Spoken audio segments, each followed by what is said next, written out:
we're going to work with this document 2B. But like I said, this document has very little information, and then we're going to share this the book, no, Unit 5. Great. And so, well, maybe a little recap can be very useful now, no? Last week, last Wednesday, last Monday, we saw consequences, no? Consequences, intended consequences. And so, first, okay, I would like to do a little recap, but I need your help in this. So I want to ask you, in this process, no, in the process of creating and then using classroom-based assessments, what are these? What are the? Well, I don't know how to call it, the steps, llamémosle, no? Maybe. What later we can think of a better word, yeah. But or claims, no, the author refers to them as claims. So what are the steps in creating and then using assessments, tasks, no, assessment tasks? Please, you can check your book, your notes. If Abby can share this document, also it can help us. You can already share Unit 5, maybe. Yeah. So please, who is this, please? It's me, Armando. Okay, hello, and thanks for participating. Good afternoon, Professor. Well, I understand the students' performance. Yes. In one example, I think, could be the diagnostic test, because with this kind of test, we can know what is the knowledge that students have currently. Currently, yes. So I think, or I understand in that way. So I don't know if I'm right or I'm wrong. Yeah, well, you're right in the sense that well, the first step, well, it's one step, no, is together, is when you already have the assessment task, no. Of course, the first step is that you administer digamos, the quiz, the test, the task, and so you have the students' performance. No, that's where the process begins. No, and so you're right in that regard. Now, however, my question was that what are the 5 steps, no, in the assessment? Sí, la palabra es assessment development. Yeah, I remember now that. Okay. And so everything begins when you decide that you need to assess your students because you want to get some information, and it's because you want to get some objectives, ¿no? Entonces ahí el proceso comienza al revés, ¿no? So you have some intended consequences, right?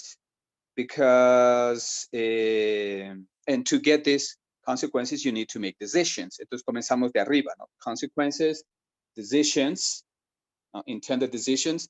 Then you have intended interpretations, no? Then claim number 4 is records, intended assessment records. Yeah. And number 1 is the student's performance in the task, no? In the task. So you can see it in the 2 ways. You can see it from the bottom, I mean, from the top down, no? Right? Because they are interconnected. Or if you prefer to see it from the bottom up, no? So from the bottom up is lo contrario. So you designed the task, and immediately you administer and you have the student's performance. With the performance, you get some records, ¿no? Que pueden ser unas notas, observations, checklists, etc. Right? Then you have intended interpretations, no? Right? When you have these interpretations, then you make some decisions, no? Formative, summative decisions, right? Because you have in mind, no, the ultimate objective is that you have some intended consequences in mind, ¿no? Que lo podríamos ver como el objetivo máximo que tengo, ¿no? And that's the at the top of the sequence, ¿no? Right.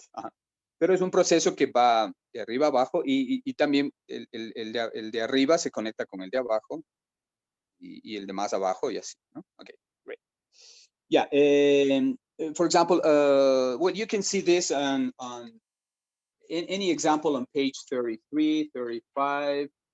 I remember we did one exercise in class. We read an exercise in class. Right. ¿No? Y cada una tiene su nombre. For example, la de arriba, consequences, is claim 1. Then decisions, claim 2. Interpretations, claim 3.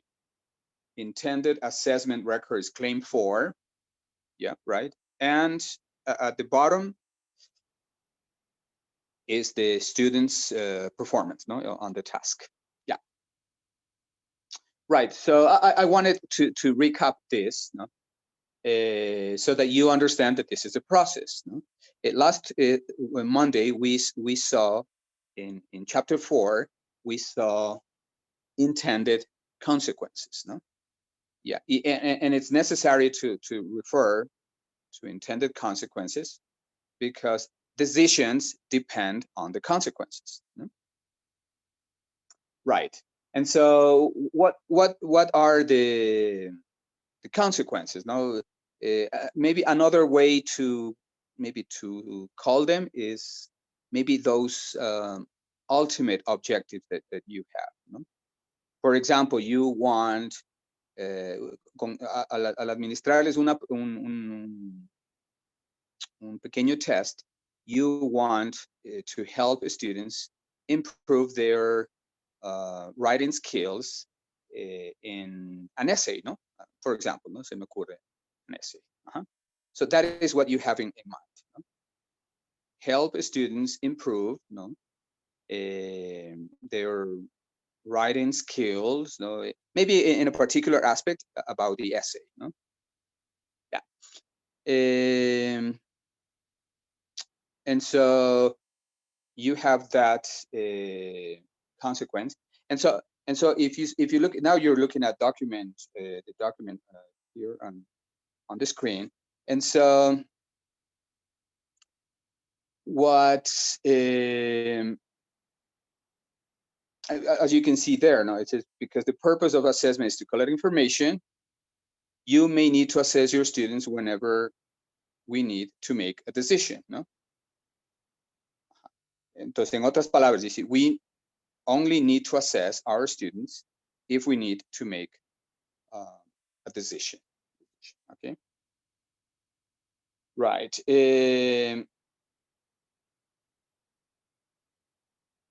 And so there are some steps here, no? Let me have here my book. Yeah. In the process of in this process, in the development, in the assessment development for this claim 2, no, decisions, basically you have to think about 5 questions, no? 5 questions. And so the procedure is very similar. If you remember chapter 4, basically the questions are very similar, no? A la final, lo que ayuda esto es que uno, when you follow these steps, no, you develop a habit, no? So the habit of organizing everything, no, and planning everything as a perfect how can I say? As like if you are assembling, no, I don't know, maybe I think about an analogy. For example, when you are assembling, for example, maybe a car, no. So each part, you need to know exactly where each part goes, no. I mean, and so. So these 5 questions are, if you can show that to them, can you go to this over here? No, the 5 questions are: what decisions need to be made? No, okay. Well, you have the list there. No, who will be affected? Who will make the decisions? When? And the qualities of these decisions. Great. And so, well, in order to make it more interactive, I would like to ask your participation here and your contribution here. Yeah, I want you to think about decisions, no? Decisions. I want you to give me an example, maybe, no? Think about a decision that you have, for example, to make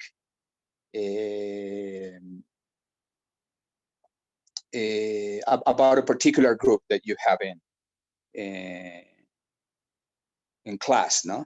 So think about an assessment that you gave them, no? That you administered to them. But think about what decisions you have to make after the test or the assessment. Please. For example, well, when I was teaching in Ninos High School, sometimes my students were they had a hard time remembering vocabulary and Yeah. And that produced that they didn't know how to express themselves and how to write. So what I did in that case was I presented them a list of basic vocabulary to communicate themselves. So to communicate, yeah. So it was really good. They found very interesting words, and then to assess their knowledge, I presented an activity on the next class, and I saw that they had learned about Great. vocabulary. Great. So in other words, no, trying to speak more technically, no, you had this consequence in mind, no, the intended consequence que le llamamos, no, claim 1, because you wanted your students to learn some particular group of words. Am I right? Yes. Yeah, exactly. Yes. Okay. Great. Yeah. Right. And so yeah, and you have just given a good example because you wanted to promote this digamos, this improvement. No, you wanted to cause this improvement. And so what if you read this paragraph carefully, for example, later, no, the author says that if you want something to happen, no, if you want your students to improve something, don't just wait for something to happen. No, you have to make it happen. Okay, so it's you that has to bring about the positive changes, not the beneficial consequences. Okay, so for example, you did well. No, you had this in mind, and so you tried one quiz, and the quiz was effective. In other circumstances, no, teachers try one quiz, and maybe the students don't do well, but then you have to think about another quiz. No? Okay, until the students until they get it. No? Until they get it. And so if we look at paragraph 1, no, for example, I'm going to read literally. Dice ahí, therefore, if you want to increase the chances that the consequences will occur, you need to take action and you need to make decisions. So thus, the decision that you need to make, the decisions you need to make are aimed at helping bring about the beneficial consequences that you have specified in claim 1. So this is where things get interconnected, because you have these intended consequences in your planning, digámosle, in your planning. Okay, you have to promote changes, and many times you have to make decisions, decisions. So these decisions at this point are called intended decisions because it's what you would like to, it's what you plan to do, Por eso el nombre intended, because you plan that. Okay, and so an intended decision is a specific action that you, as the person who develops the test, and the user also, because sometimes you are the developer and the user. So the decisions you take, the actions you take, sorry, to help promote those beneficial changes. Right, and so. And so, well, give me a second. Someone is calling me. I need to tell them to that I'm busy now.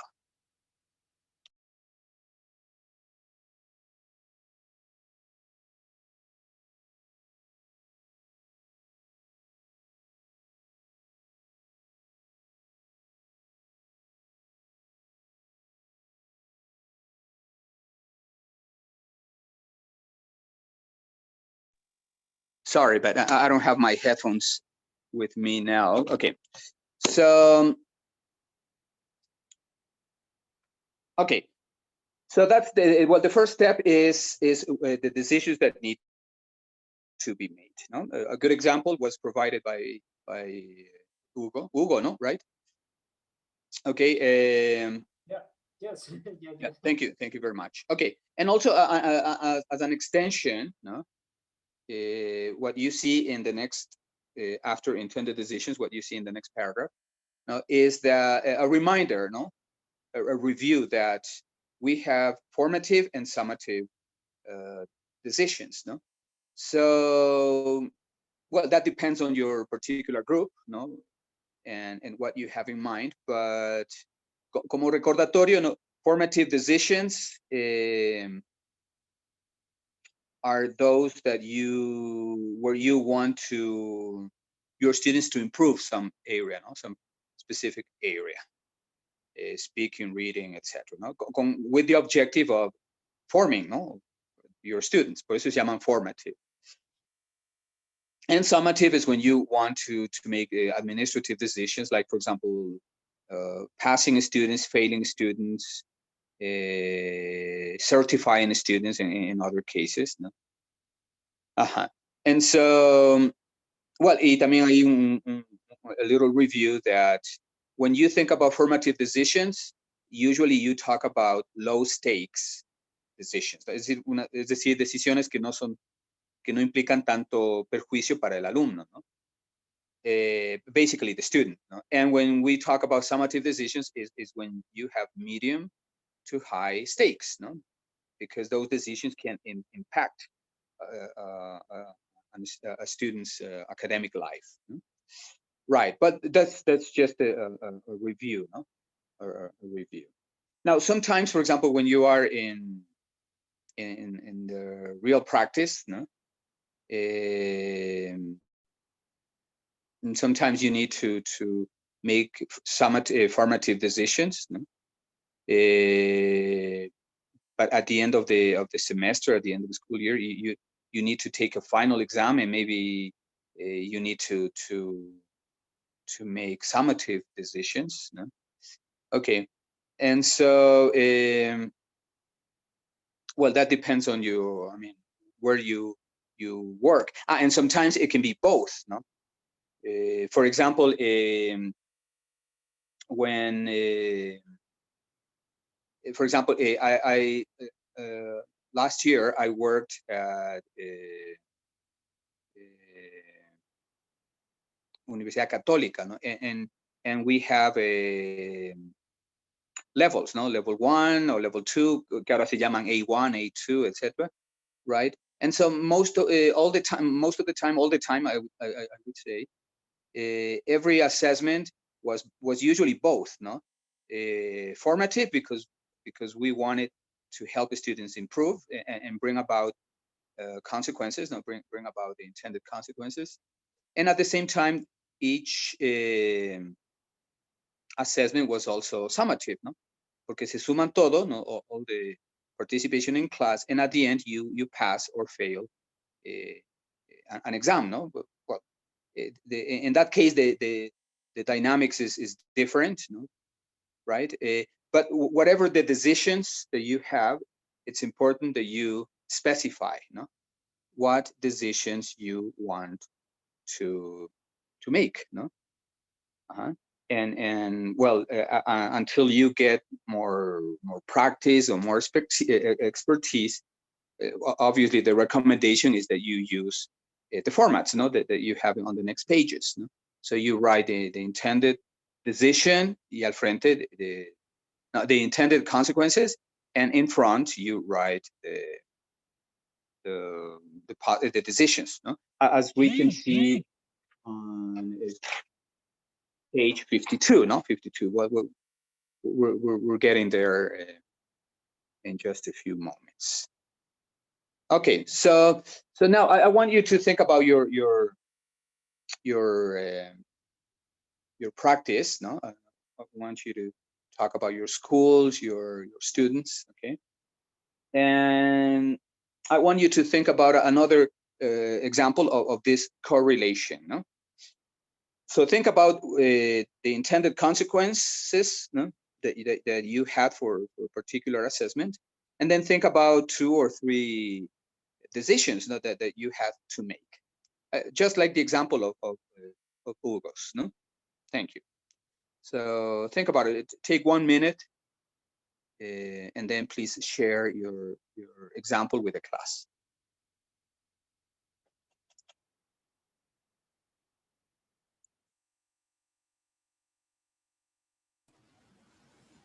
Could you repeat, Prof, please? Yeah, I want you to think about another example, like Hugo's example, no, where you tell me 2 things, no? First, the intended consequences, no? Es decir, este objetivo máximo que tenían for a particular assessment, for a particular group, and then you tell me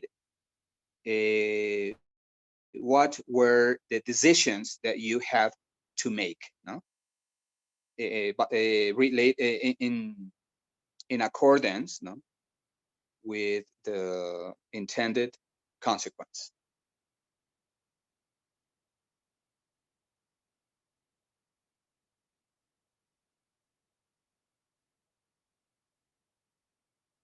Any example is okay, no, from recent or something you remember.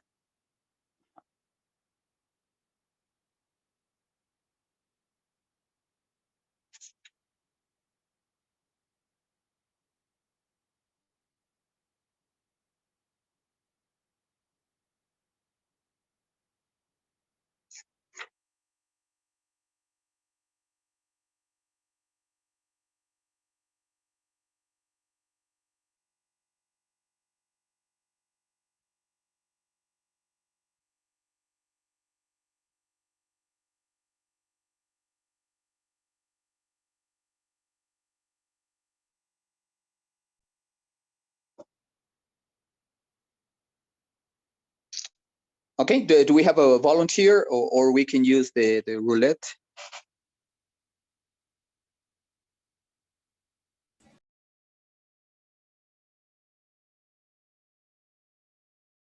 Please, somebody. Yeah, it could be an example. Thank you. When I was teaching children, and well, very young children, and my intended consequences was well, my intended consequence was that they had to learn the colors. Yeah, colors. Yeah. So I used some papers with some drawings, and they have to paint with a specific color that I teach them what's the name and how to identify. And well, I create that activity for they. So I don't know if it, Yeah, it that's could be the, a clear example, yeah, or that's the, yeah, no, yeah, that's the intended consequences, is that they learned, no, that they learn through the colors. experience. Yeah, yeah, right. And it, can you now connect this or correlate this to maybe decisions that you had to make? For example, well, taking your example, se me ocurre that, for example, the first time that you give them this quiz, llamémosle, or assessment, yeah. For example, not everybody, for example, understood colors, or not everybody can, for example, spell, yeah, digamos que fuera spelling or something, the colors. And so your decision is that after with this information, you decide to, for example, to do a little reinforcement, no? You decide to prepare 2 or 3 extra worksheets, right? And maybe spend a little more time explaining colors, maybe in an extra session, no? Por ejemplo, esta clase no estaba planeada, but because it's necessary, because you want them to finally understand colors, so you spend a little more time and you do a reinforcement, extra practice, you get more students, and the low students, for example, you get them involved in extra practice, okay? And then maybe after 2 days, you check again, ¿no? Tal vez ya chequeo solamente oralmente, ¿no? Yeah, I check, and then you see, oh, well, finally my students understand colors. So you have the consequences and the decisions that you made. No, in this case, formative decision, no? Formative decisions. What? So maybe that's what I can say to complement your good example. No, your good example. Okay, thank you very much. Yes.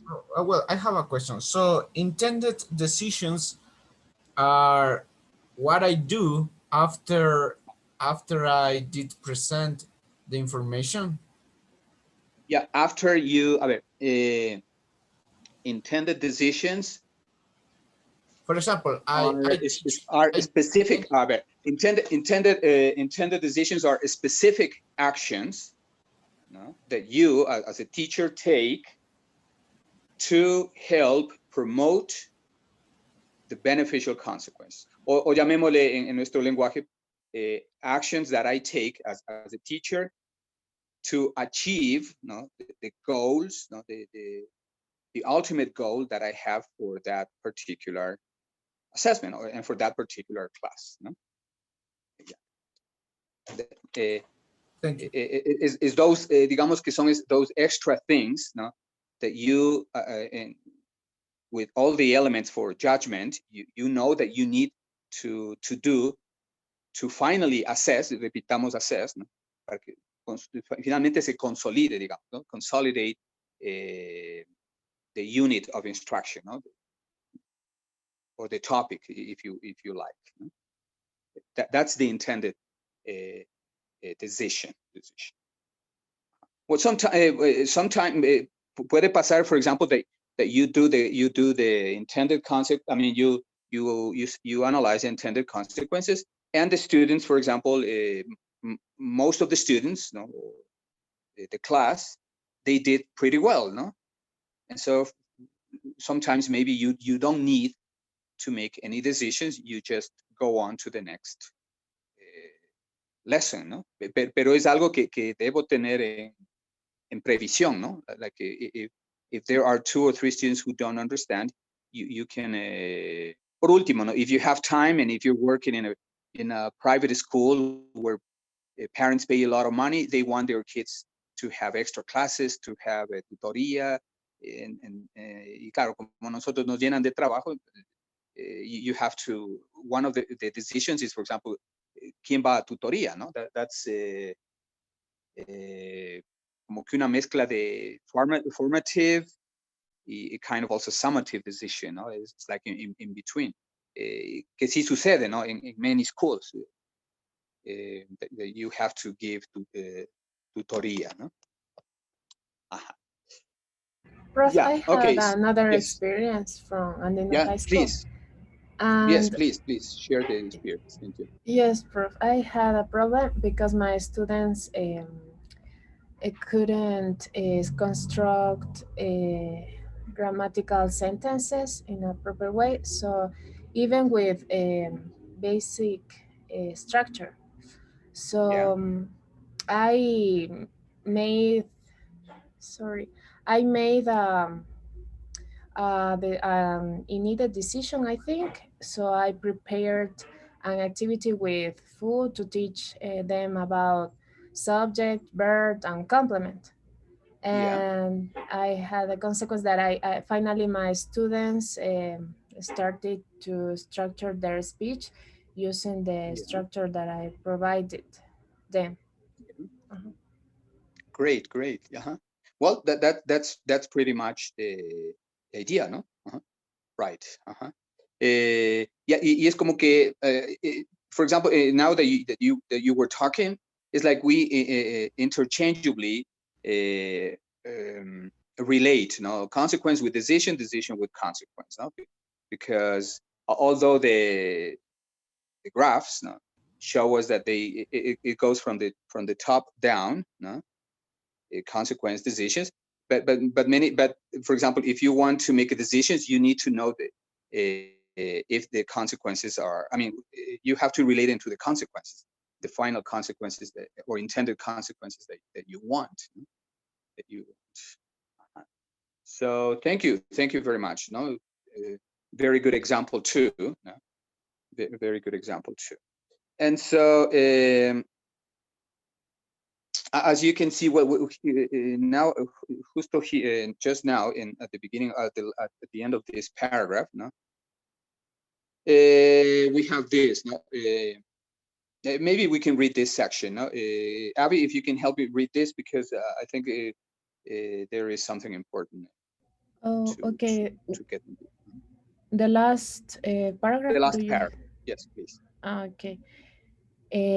When do the intended decisions need to be made, right?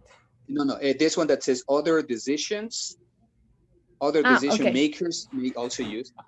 Okay, other decision makers may also use the grades or marks you give to your students at the end of a school year or a period of instruction. At secondary school, to make high-stakes decisions about university entrance or employment, because these decisions may be intended for different purposes and be at different levels of importance. It is essential in stating claim 2 that you specify both the intended purpose and the relative importance of decisions that will be made on the basis of the information from the assessment.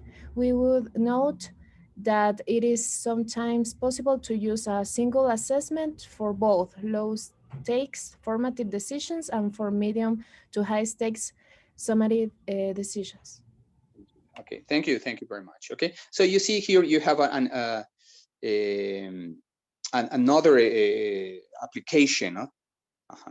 If you're working in high school and these students are going to university, it's another example of how important it is that you specify, what the consequences and then the intended decisions that you have.